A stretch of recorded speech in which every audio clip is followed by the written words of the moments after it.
action. Take a look at me and tell me, am I what I am today, or am I still what I used to be? If you say yes, well then I will prove you wrong. If you say no, well then I'll go with you strong. Because I know the black man of today is not what he used to be yesterday. He has moved from the cotton fields and from the bondage of slavery right into major universities and graduating with honors and degrees.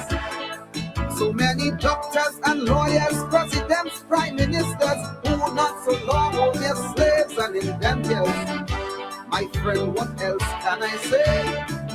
But the black man has really come a long way.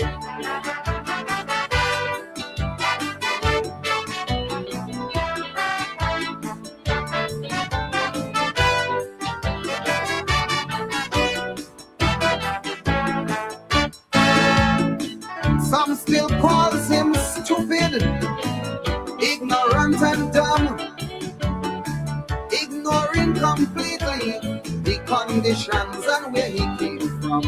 Deprived of his right to learn, and yet still he learn. And in any field he can hold his own. This is not no questionnaire or quiz, but if that's not progress, you tell me what is.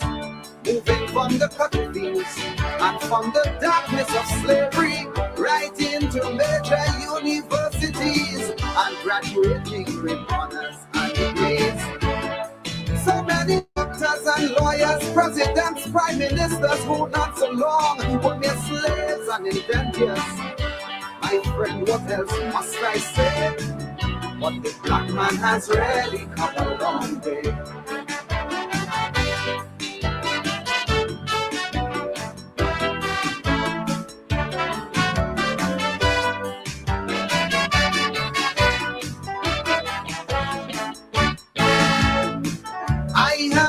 Admit it, that some illiteracy still prevails. But you must admit though, comparatively, it's on no big scale. After all, a man being chastised and being despised to the point where he has been dehumanized, programmed to function against his will, must be excused in the process of learning still. Now he's moved from dependency to partial independence. Against all odds, he showed his competence. Confound those who excite him into ignorance. So many preachers, educators, entrepreneurs, inventors who have fought the system to become real producers. Well then, what else must I say? But the black man has really come a long way.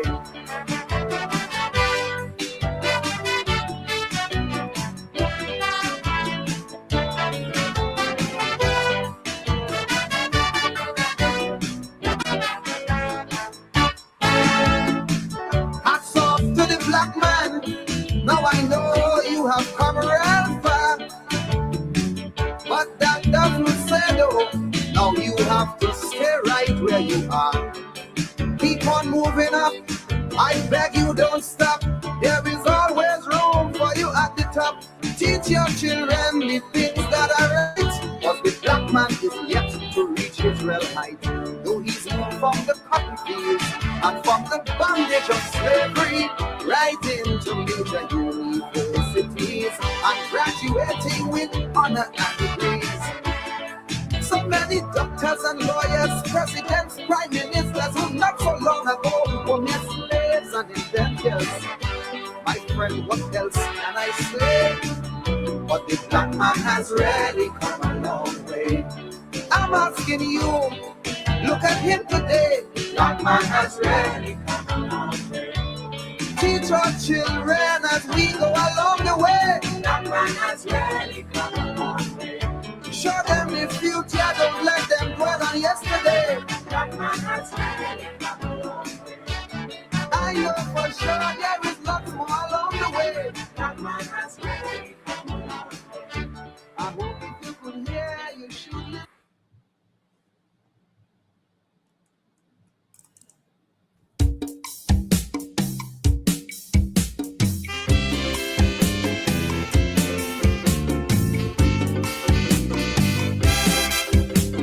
Is it wrong information that we absorb from creation? Tell me now, because I want to know.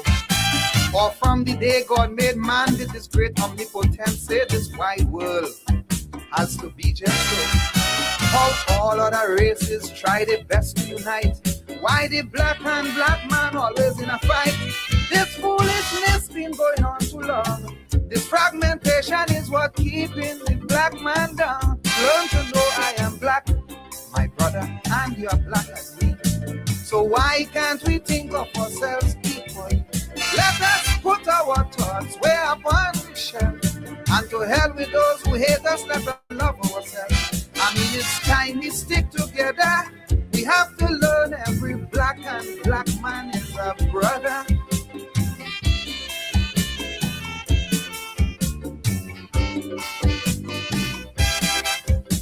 Are we all too blind to see all the wrong things they did to we from since in the days of slavery? Ill-treated by the massa who changed our names and our culture, we were weak, so we could do better. But now we could do better, and we should be strong. Instead of making things right by correcting all the wrong, it sure breaks my heart today when I see, like the black race in receivership of bankruptcy. But we don't know that I am black, my brother, and you are black as me. So why can't we think of ourselves equally? Let us put our thoughts way upon the shelf. And to hell with those who hate us, let us love ourselves. I mean, it's time we stick together.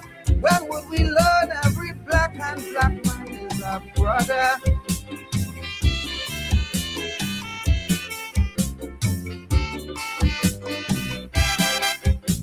They used to call us stupid, saying we must be divided, and I thought that we were thinking fast. And days for stupidity, ignorance, and hatred among ourselves had already passed. Instead, black children despise their education, for that placing a heavy burden on the shoulder of the black man. Take a walk down the streets and see, is this the way you think the black man's supposed to be? But we don't know that I am black, my brother, and you're black as me. So how long again would it ever take us to see? We must reassess our position, recondition our mind. Because where we have fallen, we are lagging far behind. We need direction at any cost. Or as a people or a race, we are doomed and lost.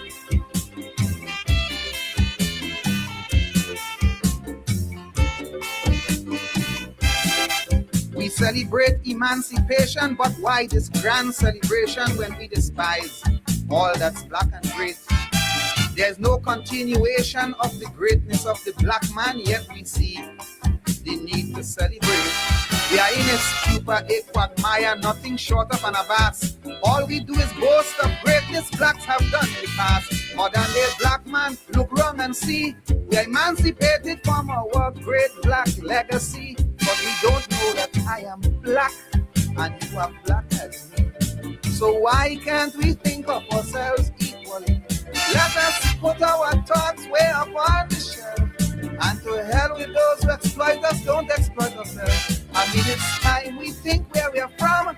Like Martin Luther, let us sing, we shall overcome.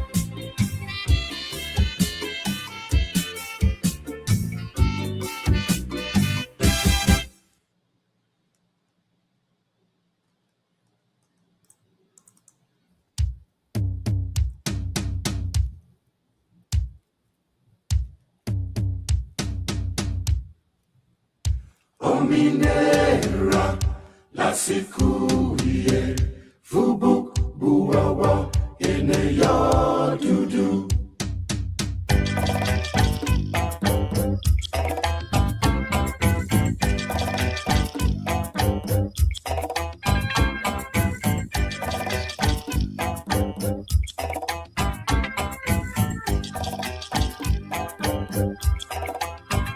I'm hearing cries of frustration. I'm hearing cries of marginalization. I'm hearing cries of discrimination. I'm hearing cries of alienation.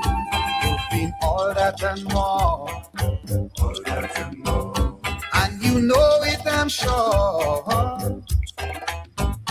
But you take it, rolling over. Black man, where is your cry? Black man, where is your cry? Black man, where?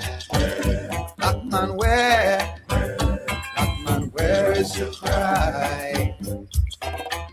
Black man, where? Black man, where? Black man, where is your cry?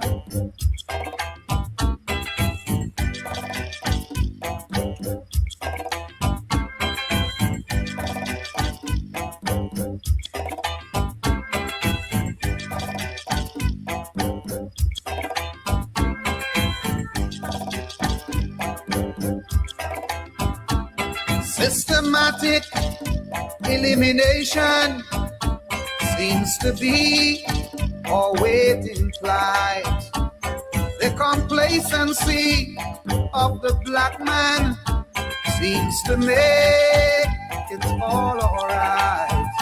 I've seen all that and more, All that and more. and you've seen it, I'm sure. Yet we take it, rolling over. Black man, where is your cry? Black man, where is your cry? Black man, where? Black man, where? Black man, where is your cry? Black man, where? Black man, where? Black man, where is your cry? Ominera, Lasikuye, fubo, buawa, ineya dudu. Ominera, lasikuye, fubo, buawa, ineya dudu.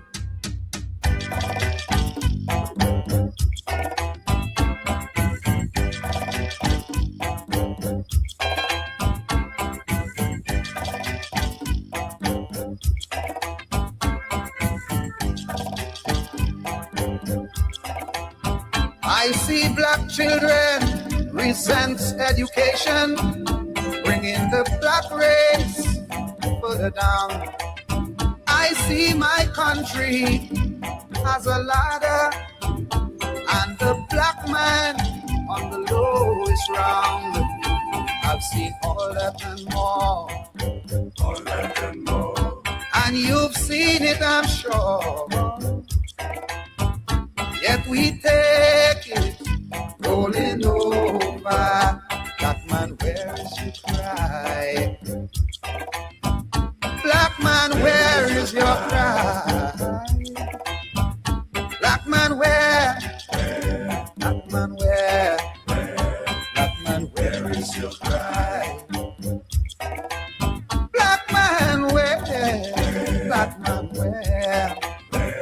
Black man, where is your cry?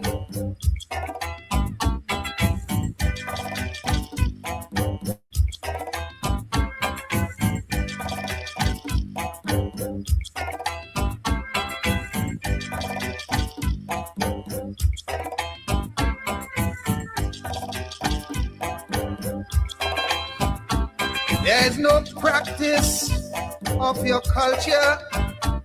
You take no pride in your race.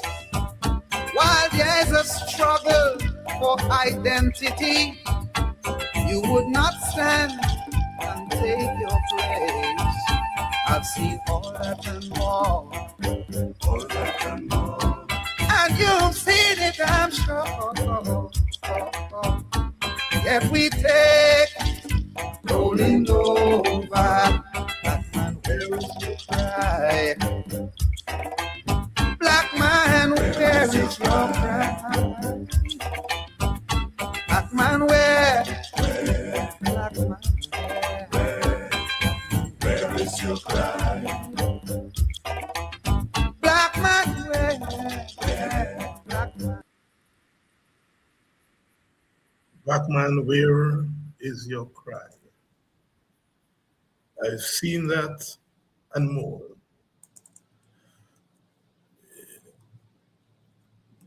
This is not about me. We are just part of a tradition.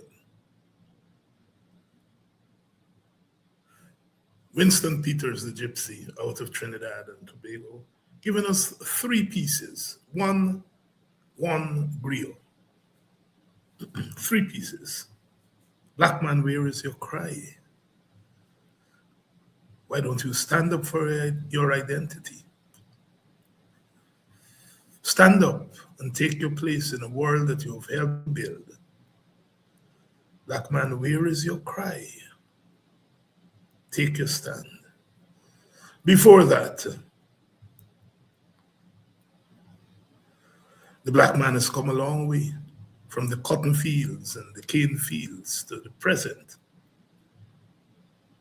giving thanks and praise to the movement of the black man from the plantation to a state of relative freedom. Black man, where is your cry? Asking the black man to take your place. Black man, you've come a long way, celebrating the black man moving. Then black man, why are you so divided? Black unity, three themes. One grill, one night in politics 101. Black unity. Black plea. Where is your cry? And black achievement.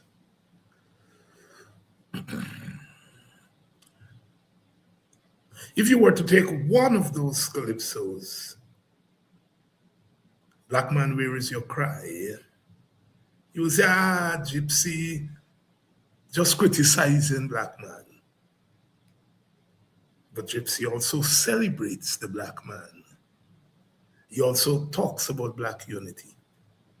I'm saying that because in our politics, sometimes somebody speaks for an hour and a half. We take 30 seconds. You know, these days you cut it out and you put it out there. David Hines condemning black people. David Hines has spent years and years and years, and in this time, taking blows for standing for black people and with black people. Yet, when David Hines dares to say to black people, but you make a mistake. Those who don't love black people say, look, David Hines cussing black people. That's the country we live in. And some black people are into it too. Some black people are into it. May the ancestors continue to over us, to shine the light so that we may see the path to a sense of ourselves, a sense of ourselves. You know, in my journey, I have met many Indian Guyanese brothers and sisters in particular, who have stood with black people, who have put their lives on the line for the black cause. In America, there are white people, some white people do the same. In Guyana, there are some Indian Guyanese who have done it. And they continue to do it. But when they step back and they see black people, some black people, shoving themselves back onto the plantation, I wonder what those Indian Guyanese and Portuguese Guyanese who have stood with us, I wonder what they're saying. I wonder what they're saying. Let me just hail those non-African brothers and sisters who have stood with us, stood with our cause. Just hail them up, give thanks. Sometimes in this world, you can't do it all alone. Ultimately, you must do it. But sometimes allies are important. Allies are important. There's some of them who are on this program. I can think of the family from West Bobis who had their butcher shop razed to the ground, the Aziz, because they belong to a party that is considered to be a black party. They take the humiliation, the threat to their lives for African Guyanese. And I wonder what they say sometimes when they see some African Guyanese moving sideways. I give thanks to all those non-Africans who have stood with Africans and stood with our cause. Our cause is a constant cause. We see it every day. We see the anti-black racism every day. And then we see it in high places, not just low places, in high places. We see it from those who are clear about where they stand as far as we are concerned. And we see it from those who have befriended us, but yet in the dark reaches of their consciousness, there is something. Thomas Jefferson, they say he was the smartest, as Americans would say smart. We in Guyana would say bright. He was the brightest of the founding fathers, they say. He was the man that wrote the Emancipation, not the Emancipation, wrote the Declaration of Independence, those beautiful words. And he raised the question about the fate of the African. How can all men be created equal when the African is a slave? He himself is a slave owner. He was overruled. They say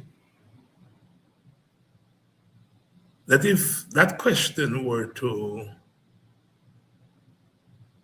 be answered in the way it should be answered, they might not have been the United States. So they kicked the ball down the road.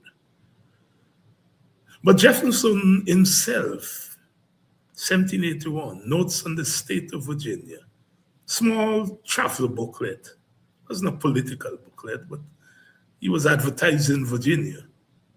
But in that booklet, he raised the question about Native Indians and Africans. He said Native Indians are white people in brown skin, and so they could be civilized. But he questioned whether black people, African people, could be civilized. And he said he didn't know, he had his doubts. He's leaning more that they could not be civilized, but he left it to science to civilize them. In that sense, Jefferson is the first major American theorist of race.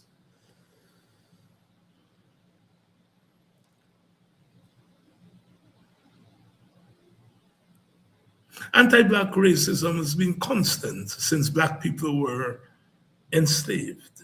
It has followed the world and followed us. And so one ought not to be too surprised when you hear racism coming out of the mouths of people who are powerful. It's there, it's there. Even some black people, black elite people, engage in anti-black racism.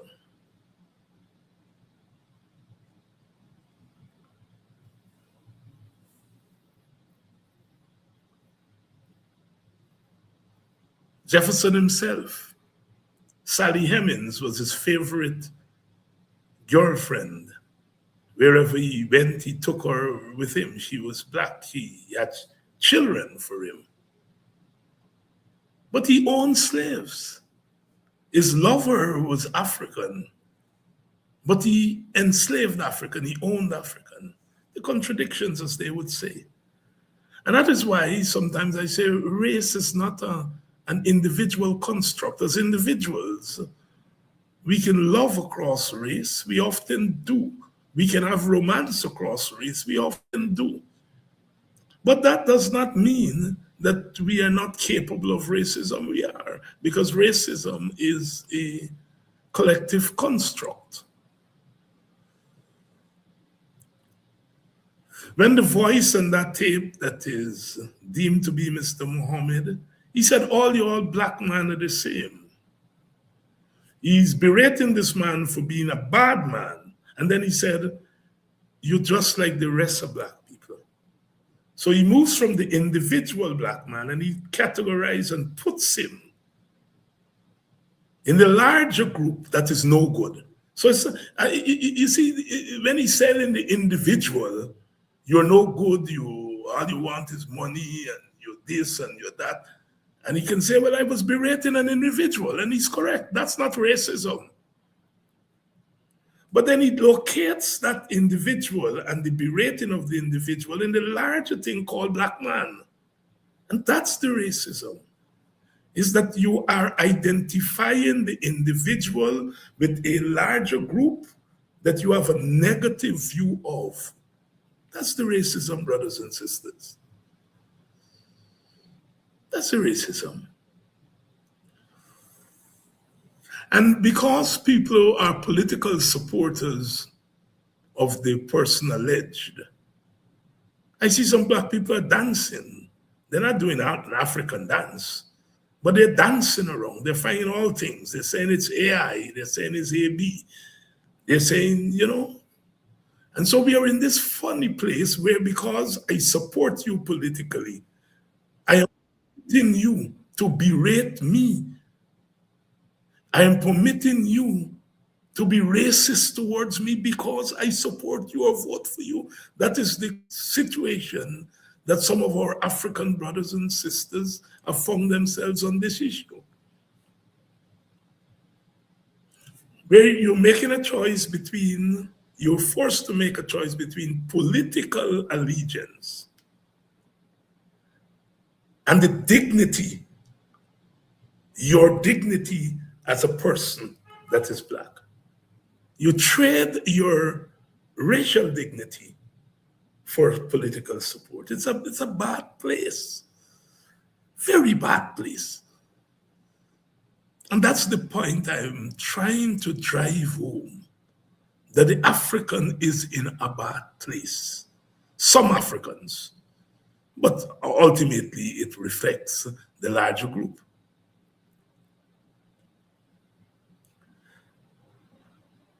You know, we make political choices. Black people have voted for white people in America all their lives, all their lives, all their lives. And then the one chance they got in 2008 and 2012, when white people decided to whiten a black man in Obama, and black people say, okay, here is our chance to help get elected a black man. And they voted black. They didn't vote Republican. They say, forget about that Republican and Democratic thing. In this election, 2008, we are voting black. We've been voting white all the time. We've been voting Democratic white or Republican white. But here is a chance where white people are, look as though they're going to vote for this black man. And so Colin Powell, who was Republican, he voted for Obama. Or the black Republicans voted for Obama. Black Democrats voted for Obama, but they voted race. Had they not voted race, Obama would not be president. I'm saying that to say there's nothing wrong in voting race. They voted their racial interest because they saw an opportunity for the first time for the black world to see a black man as the president of the most powerful country in the world, and by extension, as president of the world. They move smart. In Guyana, they tell you don't vote race. What ignorance. And some of us get into that thing that we shouldn't vote race.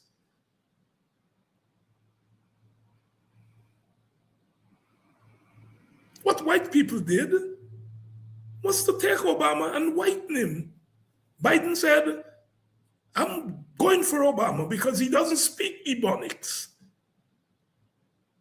If he doesn't have to. He's clean shaven, that was Biden. What he was doing there, he was whitening Obama. Clean shaven, don't speak Obama or Ebonics.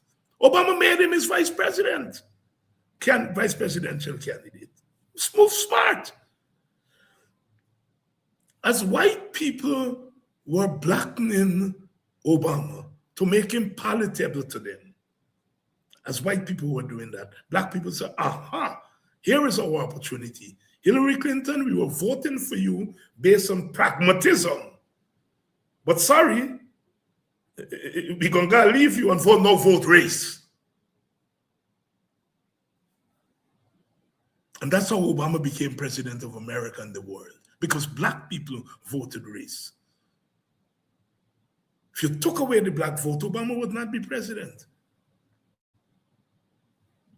Would not be president. And so, sisters and brothers, our group, as a people, black people, have to get back to a point where we recognize the world that we live in, the country that we live in, and the vote that we have, and how we use that vote. Many of you will disagree with me, but I think the black vote was used badly at the last election. The outcomes have shown that. As I've said here on this program, you cannot, in a multi-ethnic society in which you have three major ethnic groups, Africans, Indians, and Native Indians, indigenous people, Amerindians. Yet when you look at the top offices, President Indian, Vice President Indian, Attorney General Indian, that's the executive branch. Prime Minister black, but in an Indian party. You go to the legislature, the parliament, Speaker, Indian, Deputy Speaker, Indian, Leader of the opposition, Indian. You then go to the other branch, the judicial branch. An African as chancellor, but the Chief Justice is Indian. And a lot of major cases go to the Chief Justice first before it goes up to the appeal court. And often if the appeal court overturns, it goes to the CCJ. So we have the chancellor in charge of the appeal court, but the appeal court, often the Indian government overrides and goes to the CCJ. So if you look at the major office holders in the state, that is the three branches that make up the state: the legislative branch, the executive branch, and the judicial branch. It's 90% Indian. Not one Amerindian. Not one Amerindian. And one African in the executive branch, and that African belongs to the Indian party. And we have the chancellor, the acting chancellor, who's African, but who's nestled there between a CCJ that is voted with the government most of the time, and the Chief Justice, who's Indian. So the power centers are mainly Indian. No Amerindian, 2 Africans. You go to the other arms of the state, the coercive arm of the state, the police and the army. The army is led by an Indian. The police is led by an African, but an African who, by his action, seems to be more aligned with the Indian party. No Amerindian. An Indian and an African who's allied to an Indian party. How can you say that we're a multi-ethnic society? And when you look up, you don't see yourself represented in the state at all? No Amerindians? Africans have some tokens?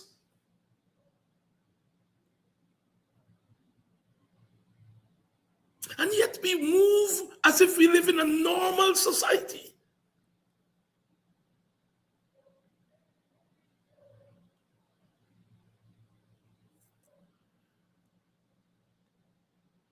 Something ought to be wrong with us. Those of us who are the opinion shapers in the society. You wake up every morning and you just go along and then when you come to make analysis, you make analysis ignoring what I just said there. The head of GCOM, which decides elections, is determined by who is the opposition leader and who is the president. And the opposition leader and president are both Indians. They ultimately decide who heads GCOM, and we have had our experiences with GCOM.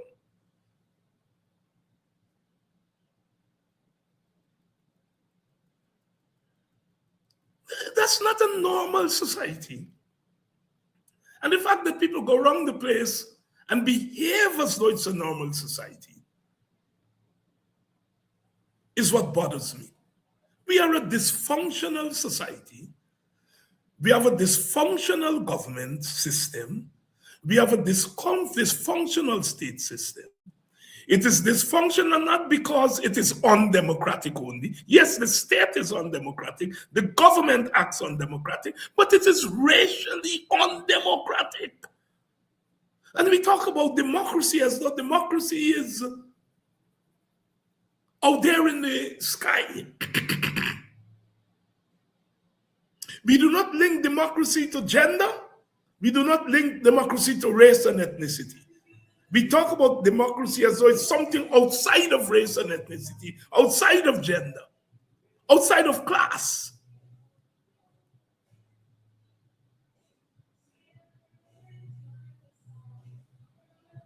I go back to the United States. When the United States was being formed, the founding fathers were all white men who owned property, all of them. And what was the property? The highest form of property? Slaves. So here was a group of white men who owned property. And you know who they gave the vote to first? Who were the first citizens, meaning the right to vote? It was white men who owned property. Not white women, not black people, not native Indians.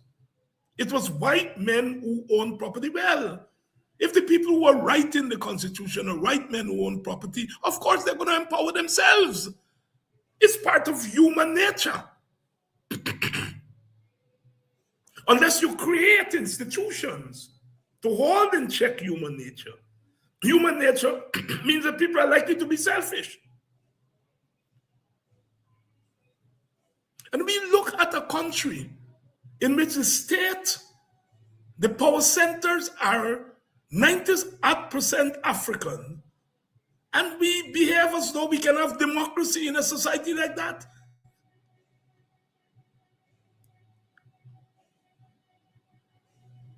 How are you going to have democracy when the levers of power? I have not gone yet to economic power. I've not gone yet to economic power. where the economic power lies in our society. Who are the holders of wealth? Individual wealth and collective wealth. The individual wealth, insofar as wealth in the hands of individuals, is a class of individuals of two ethnicities. 90% and more, Indians and Portuguese. And yet when we talk about wealth, sometimes we talk about wealth as though it's unconnected to ethnicity and race and class and gender. Sometimes we throw in class because we can get away with it.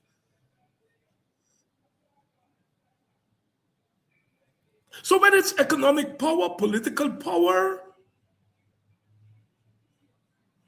and he or she who owns economic power is able to influence political power. And the wealth that goes into the hands of the individual, 90% of it goes in the hands of the elites of two races. And the wealth that is held by the state for the people, that state is controlled by East Indians. Where is the African? Where is the Amerindian?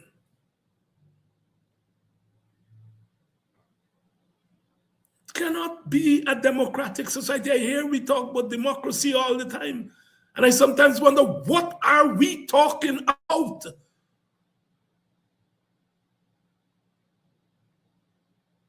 Western democracy holds that the people must be represented in the halls of power. Well, who are the people of Guyana? We say we are the land of six peoples. Are our six peoples equitably represented in the halls of power? And the answer is no. No.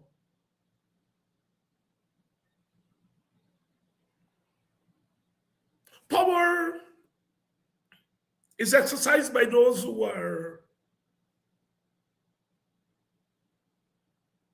the system allows to exercise power. You know, you go to election, a party wins an election, the party representatives exercise power. But then we have this thing called the opposition. And that, what we assume there is that there is a check on that power. You have the power and you have a check on power. You have institutional checks on power. Institutional checks on power. And then you have the opposition, which has, through the institutions, which has power to exercise also. So the real democracy assumes that there are checks and balances. The checks are supposed to balance those who have power. But where are the checks in Guyana? GCOM has given us two rigged elections in 2020, 2025. Nothing to check. Nothing to stop them. Nothing to stop them. No check. The foreign people said that the PPP dominated. They had an unfair advantage at the last election. No check. No check.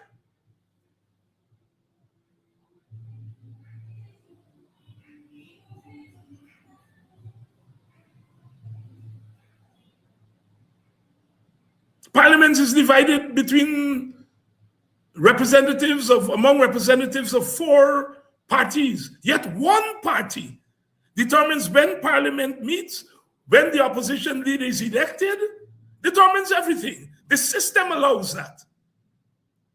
There's no check on the opposition. Winners 19 seats.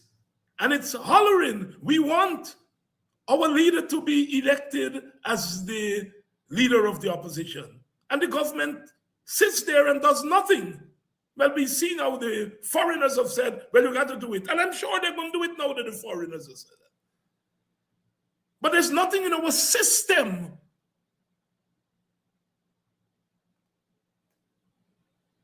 We have some vague things, Article 13 and all, but those things are not enforceable. They're not enforceable. We have some things in the Constitution, but they're not enforceable. And the government has a way of circumventing the Constitution. And there's no check.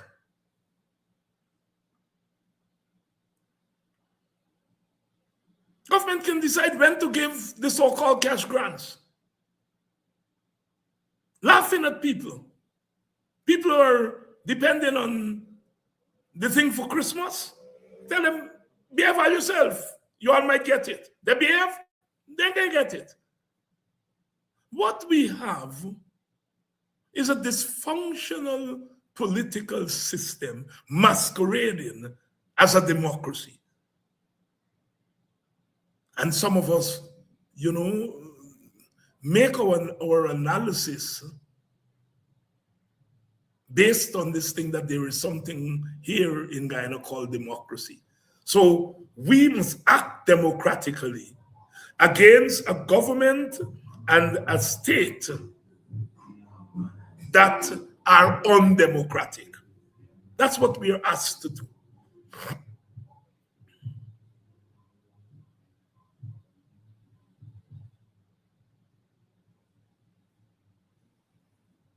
We are in, I'm using this word very regularly these days, we are in a very, very untidy place, a very untidy country, with a very untidy system.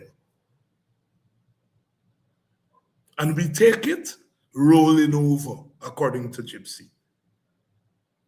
Because we bring to bear false tools of analysis. I've said, and I'm repeating it here, there are two things that have moved this government from its dirty ways. Street protest.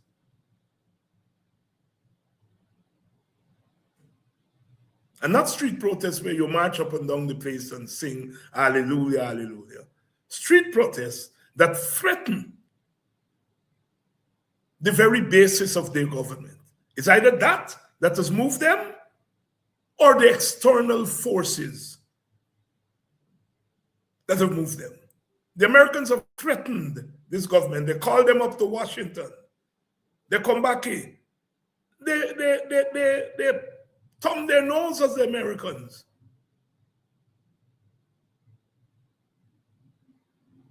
And so we have to be very careful.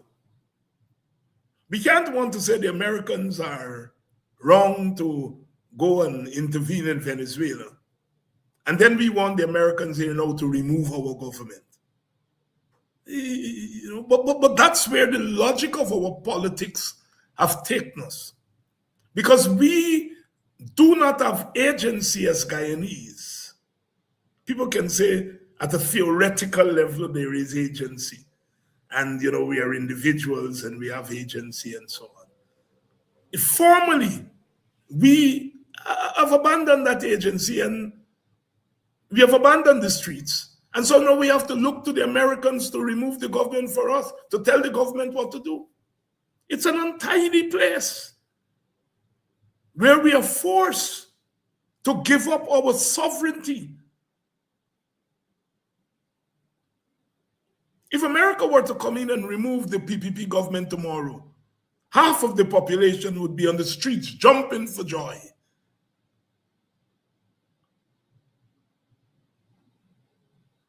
And maybe some of them who voted PPP would also jump for joy.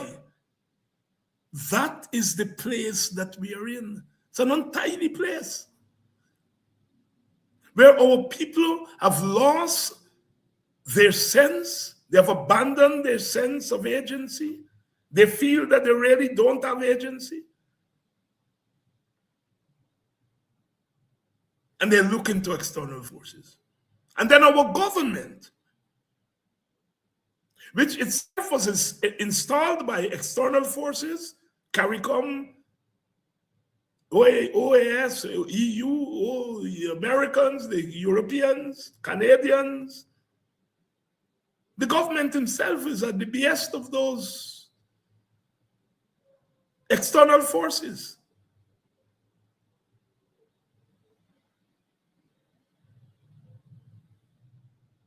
And so the government looks to external forces, and the people look into external forces.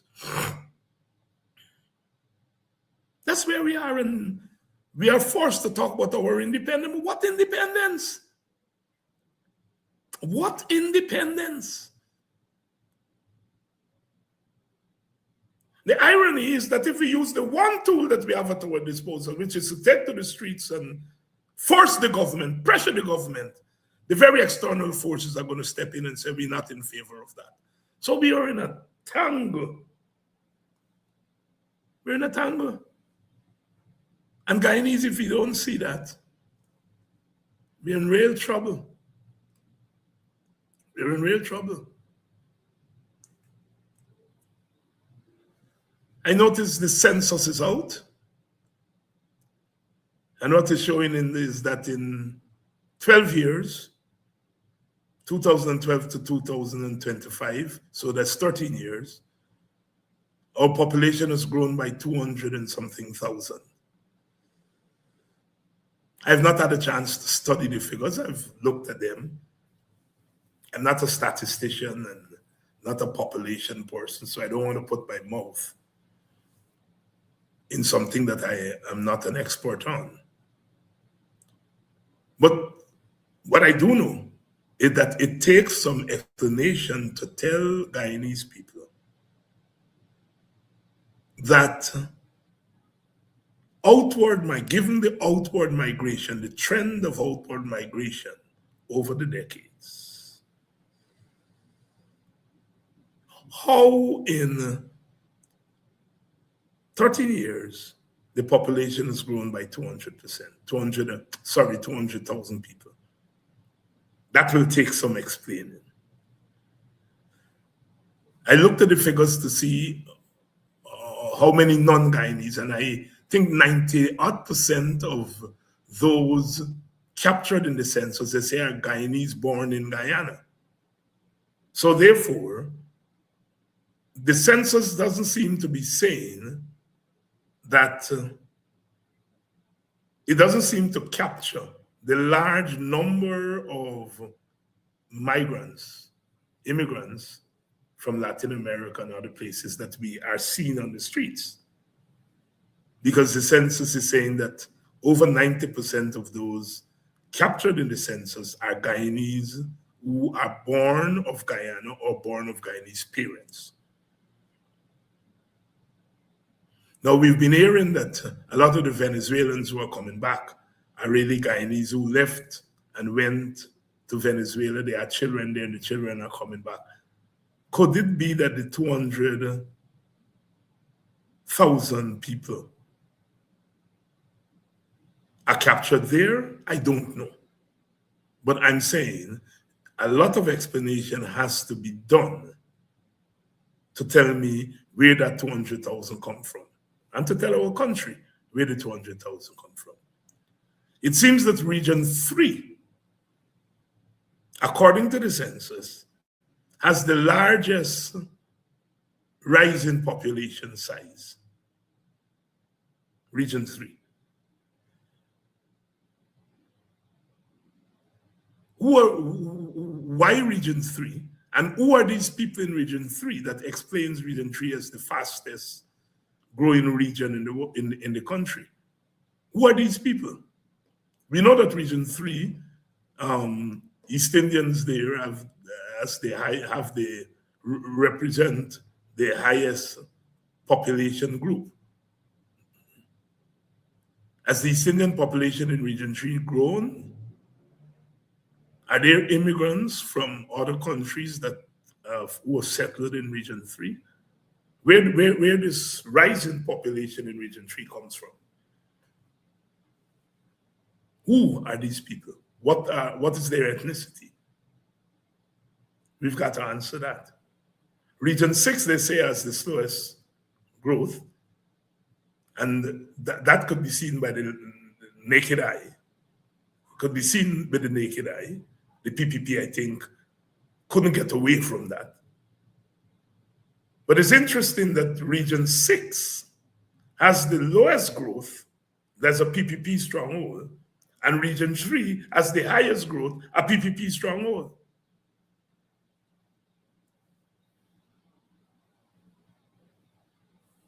Very interesting.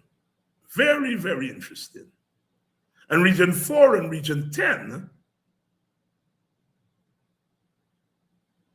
Region 4, where people would normally flock to, the capital is there, all the economic centers are there, but yet that Region 4 doesn't have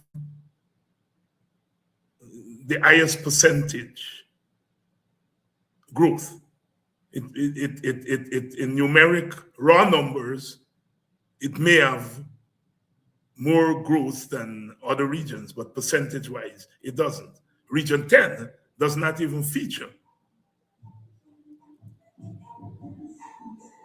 So when you attack that thing from a political and ethnic standpoint, there are lots of questions to be answered.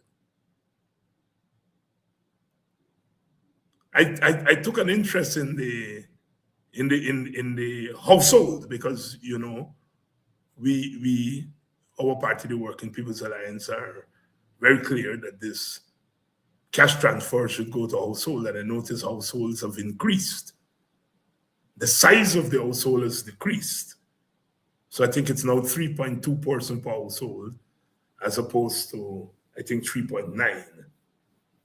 And where there was about 220 households, there are now 280 something thousand households.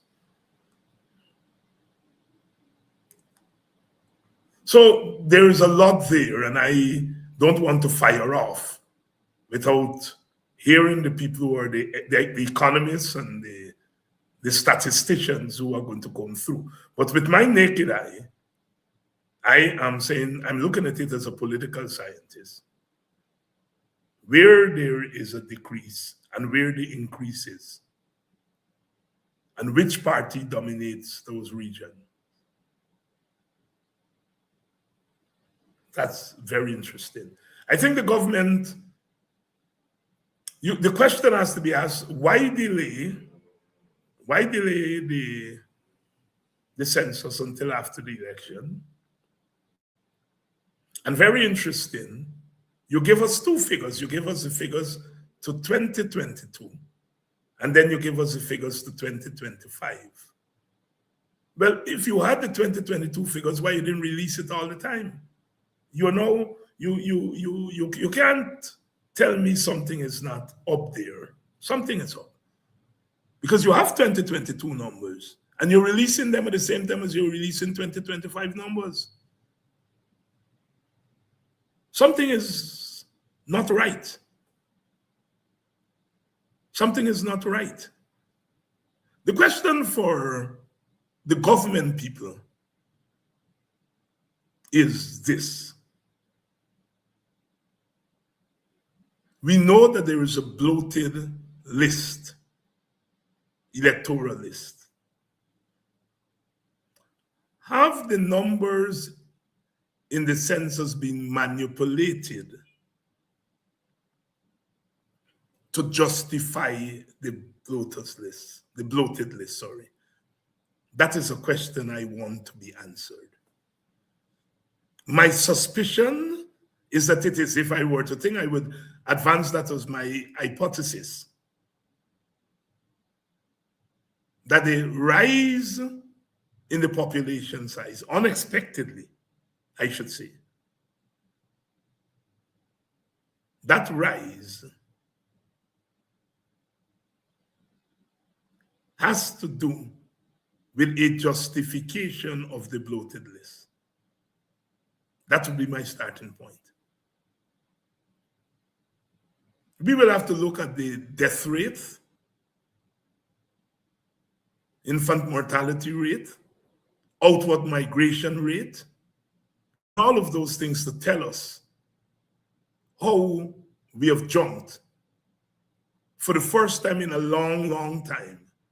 Because from the time I was a boy, our population was even. It, you know, a little growth here, a little growth there, small growth rate, and then it started to decrease. And now you have this big increase. Something must be happening in the society to have caused that increase, and we don't have the answers yet. And like I said, I can only raise questions.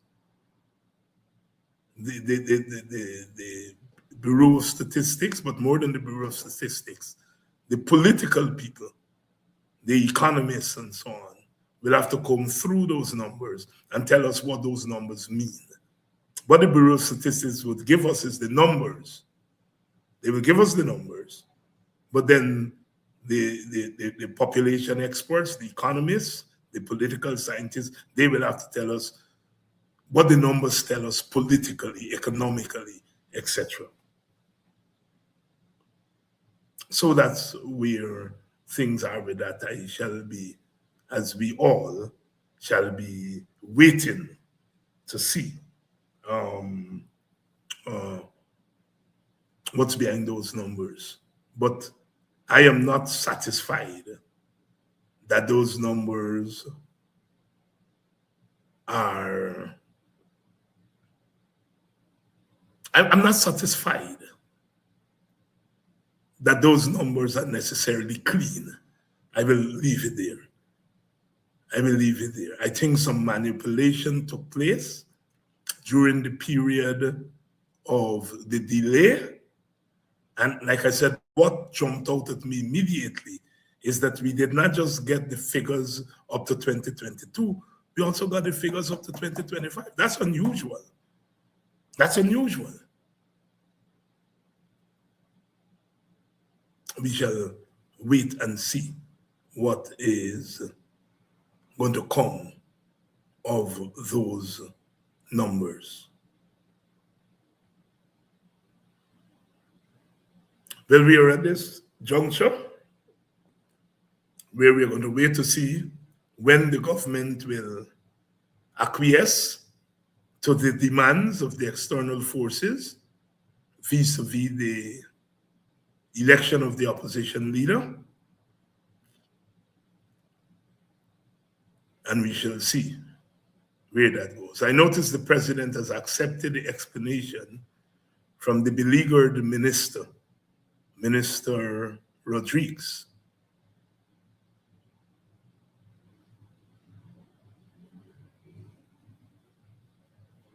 So it seems as though that she has cleared with her boss that she has not been involved in corruption, and the boss is satisfied.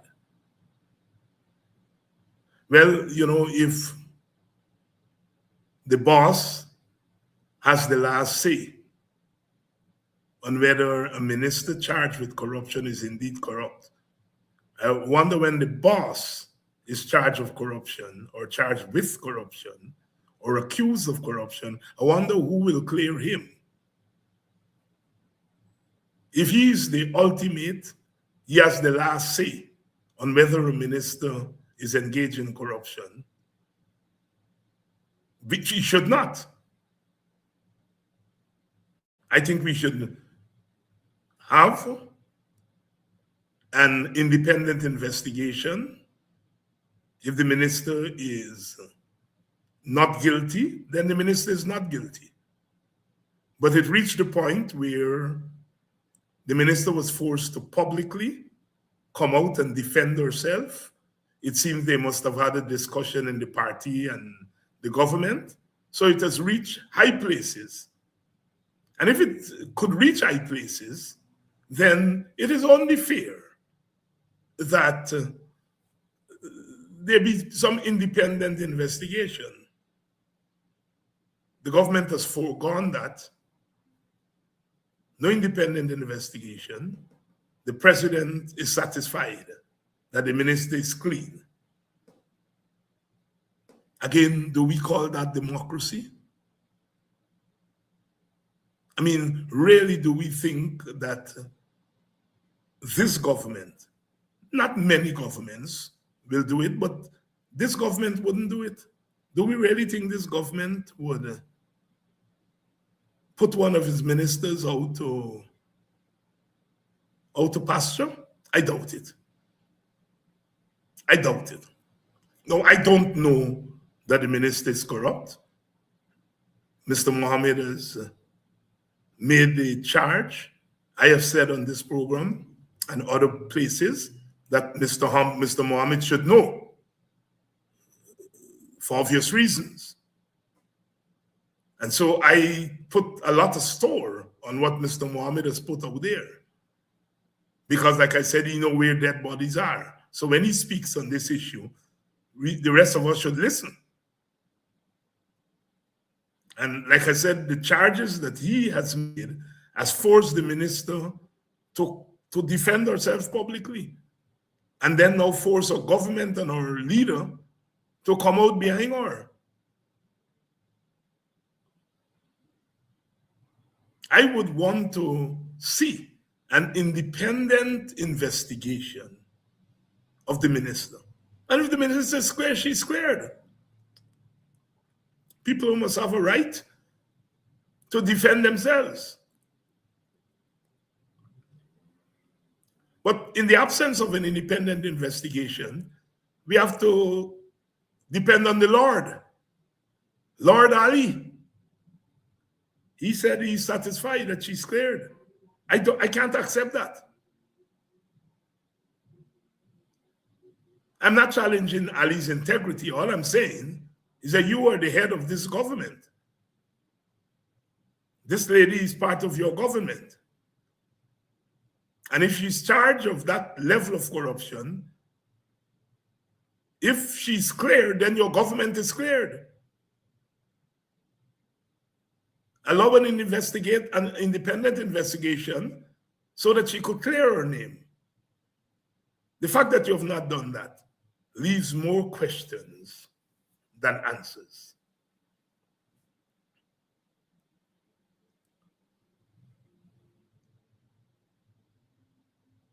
We shall see. Because something tells me it's not over. Something tells me it's not over. So, sisters and brothers, that is where we are.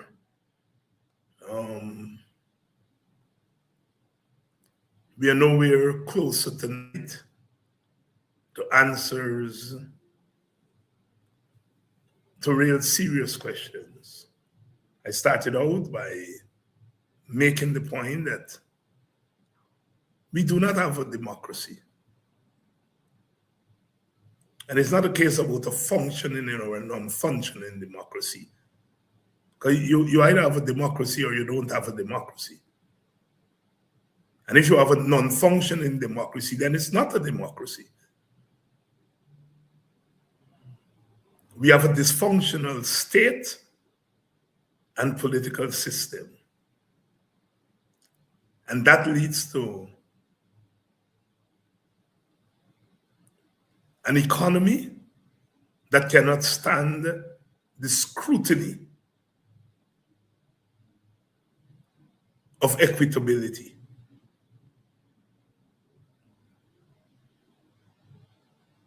And so when we see the society going in directions that frighten a lot of us,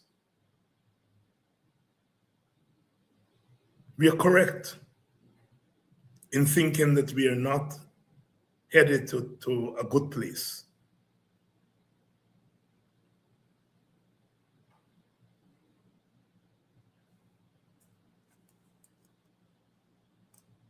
We shall see. There are times when the citizens of the nation must step forward and correct the wrongs in the nation. Our society has gotten itself in a tangle, which is a check on political action itself. You know, there are lots of hypocrisy. There are lots of people who have gotten themselves tangled, lots of groups. People have to engage in self-muzzling and all of that, which makes the society dysfunctional.